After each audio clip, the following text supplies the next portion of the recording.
Už aj vy videli či počuli zaručené informácie o sociálnych dávkach, ktoré kolujú po internete. Ide o výpočty, ktorých autori sa zameriavajú na rómsku populáciu. A podľa nich si Rómovia, ktorí tieto dávky poberajú, žijú veľmi dobre, lepšie ako tvrdopracujúci ľudia.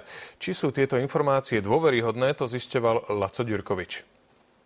Podľa tejto správy môže rómska žena zarobiť mesačne na dávkach až 1226 eur, pričom pracujúca sestrička len 630. Výpočty, ktoré sme dostali, tak môžeme povedať, že nie sú pravdivé a nezohľadňujú tie základné pravidlá, základné fakty pri výpočte dávky hmotnej núdzi. Vzali sme si teda celý rozpočet opäť a zašli sme za bývalou ministerkou práce a poslankyňou Vierou Tomanovou. 115,10 bude mať. Podľa šírenej správy by dávka pre dlhodobo nezamestnaných mala byť 212,30 eur. V skutočnosti je to ale len 115 eur. Na zdravotnú starostlivosť nedostane 12, ale 10 eur a ešte prídavky na 4 deti 88 eur. 213 eur a 10 centov. Ona má isté, že dostane. Ostatné štedro vyzerajúce sumy sú pre rómsku rodinu skôr nezískateľné. Aby dostala to tých 17,20 eur na dieťa, aktivačný príspevok, iba keď sa zapája, aj to je vo výške 63,07 eur.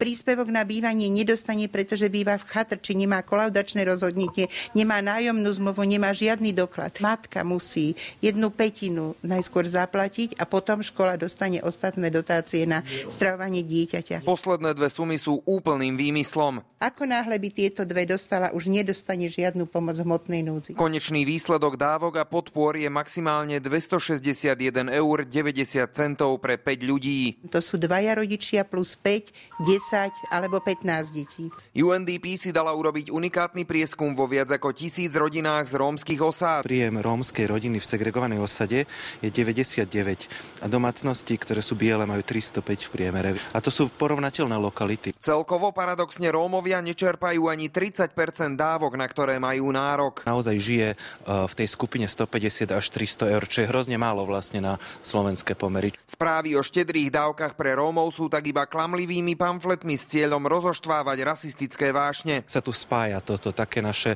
pohordanie chudobou a ešte ako keby rómskym etnikom. Problémom je teda skôr obrovská chudoba, minimálna šanca zamestnať sa a k tomu rasové predsudky. To je generačná chudoba a každá generácia generuje ďalšiu generáciu chudoby a tá chudoba je tam hrozná. Oni nemajú šancu sa vymaniť. Laco Ďurkovič, televízia Joj.